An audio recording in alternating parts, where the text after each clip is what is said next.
Pag-usapan pa natin ang iba't ibang ways para ma-achieve ang killer smile. Kasama si Mobile Journal, Marymon Reyes. Pakita nga ng ngipin mo kung pang killer smile ba yan, Marymon? Killer.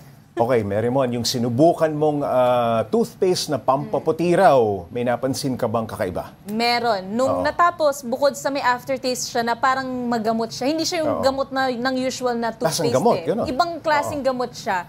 Tapos after a while, nagkaroon ng very slight na stinging dito sa bandang malapit siya sa gum. So hindi ko alam kung dahil ba sa pagtutoothbrush ko yon or yung epekto yon nung toothpaste na ginamit ko. Pero first time ko yung naranasan. Parang medyo spicy ba? Yes. Hanghang, ano? Yes, Pops Ray. Paano ba malalaman yung mga legit na toothpaste sa merkado ngayon, Marymon? FDA approved dapat sila. So ibig sabihin, nasilip dito ingredients, safe ito, wala ditong risk na makukuha. Yun nga lang, may ibang mga products na ipinangalan si FDA na hindi ito approved, hindi ito accredited. So dapat iwasan yung paggamit nito kasi if not hazardous yung ingredients, hindi nila nasilip kung maganda ba talaga itong magamit. So meron talaga at meron. So sa packaging pa lang, sa pakete pa lang, makikita mo na ingredients, FDA approved ito. Tsaka yung list of ingredients, ito rin yung dapat daw makita ng mga dentista para rin masabi na okay, sige, pwede nyo pong gamitin yan, pwede rin yan sa bata o kaya naman sa matanda. Sinabi din ni Doc Marymon na okay lang na medyo yellowish ang ngipin. Ano bang rason? Bakit naninilaw ang ngipin? Ito kasi yung natural na kulay ng ngipin.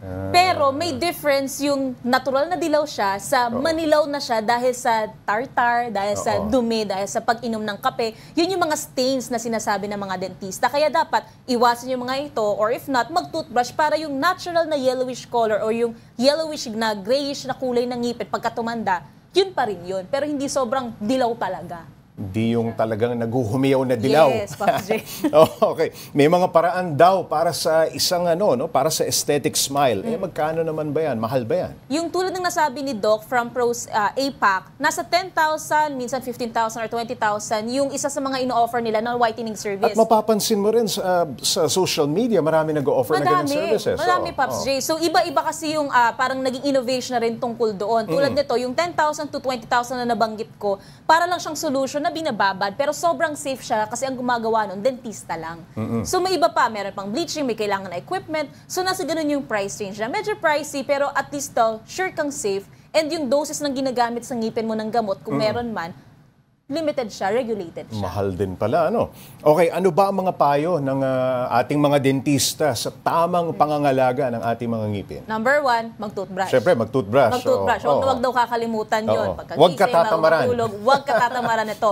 Pangalawa, magpa-check up lagi sa dentista. After every few months, magpa-check up, ipasilip kung may kailangan ipaayos. Kasi yun din yung may impact din yun sa kulay ng ngipin mo. So kung may naiiwan dyan sa singit-singit ng ngipin mo, kailangan dentista ang makakakita niya. Dentista lang daw talaga ito. And bukod dyan, kung gusto lang talaga magkaroon ng parang kagandahan aesthetically, pwede naman daw yan basta may maayos na consultation sa mga profesional.